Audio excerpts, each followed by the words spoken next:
Another day, another broken PC port. Hey guys, Diamond Rice here coming at you with another video, and today's just a commentary. Haven't done one of these in a while, but I finally found another topic I wanted to do as a commentary, and this is totally right up my aisle pretty much.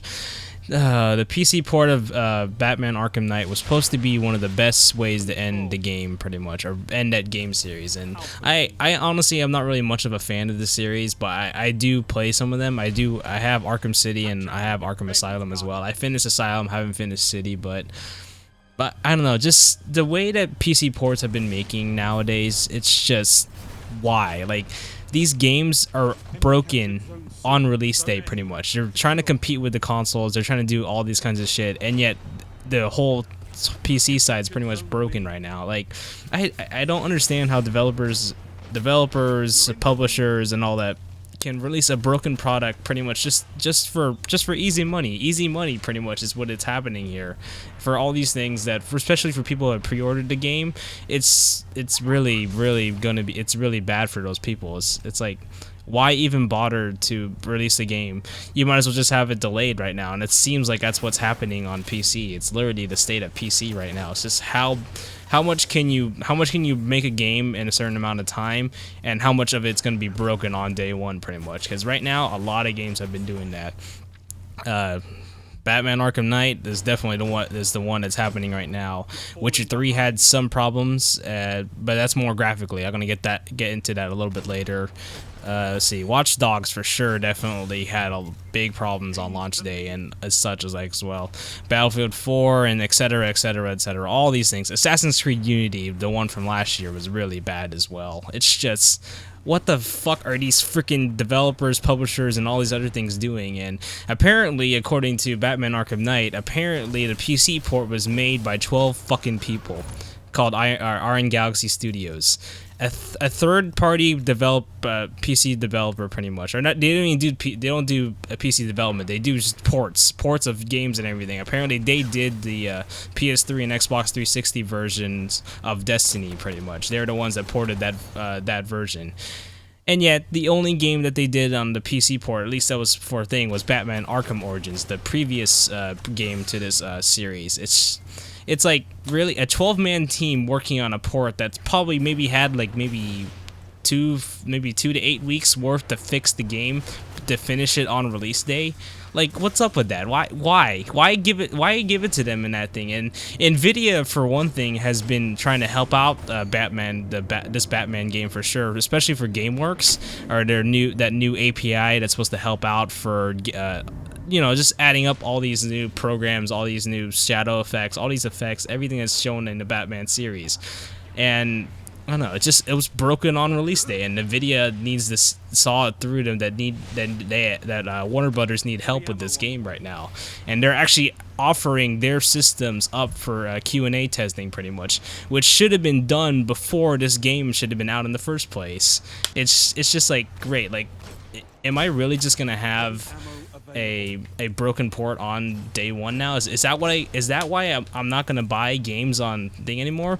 Why are people pre-ordering these games when they know it's gonna be that bad? Like Total Biscuit, for one thing. If you guys don't know, he's a YouTuber that I watched a lot recently, and he's one had recently gone through cancer as well, and I'm glad that he had got that through his system already. And I know he's going to be on watch for the cancer, but still, he's one of the reasons why I don't pre-order video games anymore. It's through his port reports and his WTF series of his. That's not a review. It's not really in a review. It's just really the things that he does in those things where he criticizes, and if it's a good port or anything of that nature, if it's good, if it's not, and everything. It's just, I don't know. I like his stuff. I like what he does. I like what he does for port reports and everything now, because I honestly have not bought any game pretty much, or at least a AAA title, for a while. Actually, no, let me scratch that. I'm going to talk about one game right now, or later on. That's the Dead Rising 3, which I'll be talking about a little bit later. But with regards to the facts, so I'm going to put some things on PC that you need to do now in 2015. You should have done it right now. And obviously it's going to talk about frame rate and everything of that nature, but let me give you something that from the WD forums that they said. So So obviously we know that the game is off sale now. You can't buy it as of this video because of how broken the port is. But right before they Warner Brothers took it off the shelves off PC for everything, I want to show you what this article I got from their forums, and I'll post it down below as well.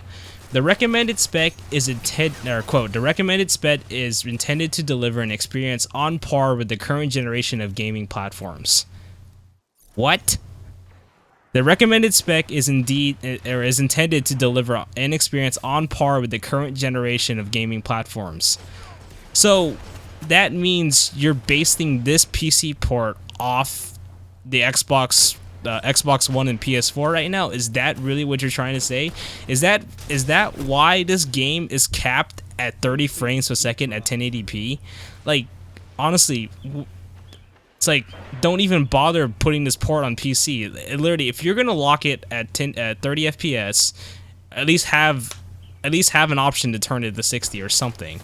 Like, honestly, a lot of people having problems with this game, or yeah, Arkham Knight for sure, just needed to change one configuration inside.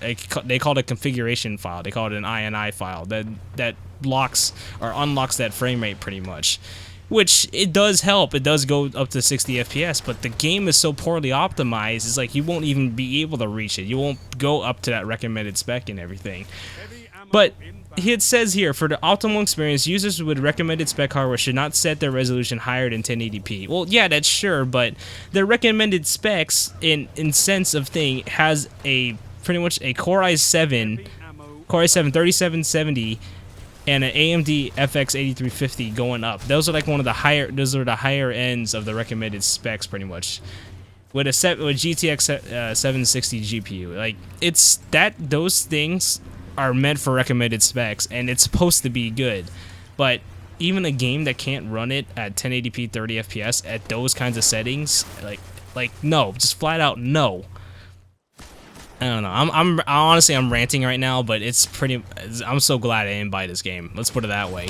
But a lot of people have been flacked about it right now, and definitely Warner Brothers, Iron Galaxy, and Rocksteady Studios are definitely taking the blame for all this. They have to.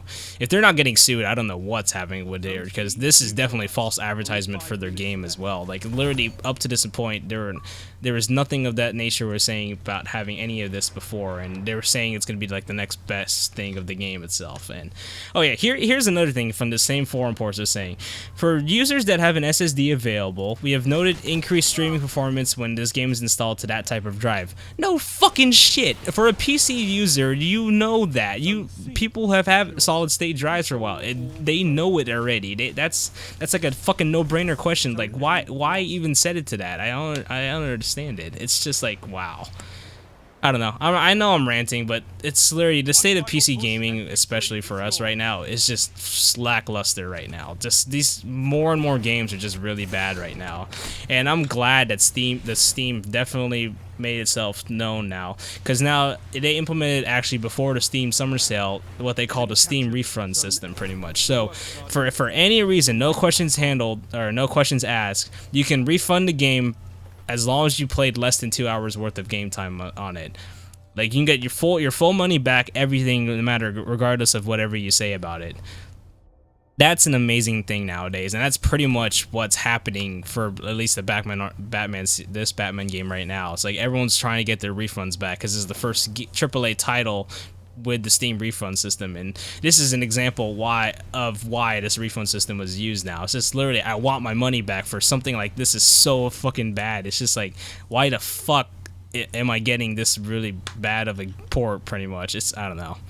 It's all situational, it is. And I actually used the Steam refund system, actually. So I bought Dead Rising 3 on Steam Summer Sale for $20, right? I expected this game is a console port. It is another console port. It's from the Xbox One to the PC. As a longtime fan of this series, that Dead Rising series, I wanted to play it. I really did. I installed the game. I did all the things I wanted to do with it. Next thing I know, locked at 30 FPS again, and other things of that nature. It doesn't even run at 30 FPS. Like, literally, it's like, why? Like, it will drop literally to single frames, pretty much. It's like, no. No, and I couldn't keep it steady. I unlocked the like I went to the configuration files. I unlocked the 60 FPS and everything of that nature, and yet I still can't run the game well on my system. Like a game that's like pretty much a year old, and yet it's still. I mean, I wouldn't say it's broken. It's definitely playable for sure, but for my needs now, definitely for the PC stuff, it's like no, just flat out no. I was like, God dang it. Yeah, so I used the Steam refund system, and I got my $20 back, and everything of that nature. So, yeah, that Steam refund system is definitely really, really good right now. And as for regards to other developers now, especially this series, or just in general, for if you're going to release something on PC, please, if you're going to release a broken port, and you acknowledge already before the game is already out that it's already a bad port, just please fucking delay the game. It's just not, it's not worth releasing a broken port on PC nowadays. You're gonna get hammered, and Arkham Knight's definitely the kind of the kickstart of that, and how customers are winning, they're pretty much, they won now because of the Steam refund system. They can get their money back now. It's as always. As for any other developers wanting to follow this, like for example right now, for Star Wars Battlefront, Peter Moore says they would delay it if it isn't right, and that's something that should be done. If your game is not ready for the PC, go ahead and delay it. Just don't do what Rockstar did in the beginning and have set like 5 different particular release dates instead of just saying like let's say it's supposed to be coming out like April, or no, like January, February, of those kinds of days, and yet you say it's going to be delayed yet again for April. You could just say like spring 2015 or something like that instead. But at least during the time waiting of Rockstar, they actually did an amazing port, and it was a AAA title, and it's one of the most known games on Steam right now that's not made from Valve. That's saying something. That's a definition of a good port. I can play 1080p, 60 FPS at reasonable settings without having to do any configurations of an INI file, any of that nature. Just go into the game, set what I need to set, make sure everything runs, and I can go do it. I don't know. It's something that looks like a luxury right now, and it's not supposed to be. PC is meant for everything. It's meant to be something that's going to be better. It's always better than the console. It always will be. But for some reason, developers don't want to play on PC. It's literally what it is. They don't want to develop for it. It's just like, I don't know. I can't really explain it. I'm sorry for if it's very much a really long rant if it is, but definitely another reason why we don't pre-order games anymore. I don't pre-order games anymore, and I don't know. I just can't do it anymore. There's no point of setting up maybe $60 just for a game that's going to be broken. It really isn't. All right. So hope you guys enjoyed this video. I know it's a little bit of a rant, or it's a long rant, but hope you guys enjoyed the video. If you have any other comments about any other games and everything of that nature, hope you guys enjoyed. See you guys soon. Bye, guys.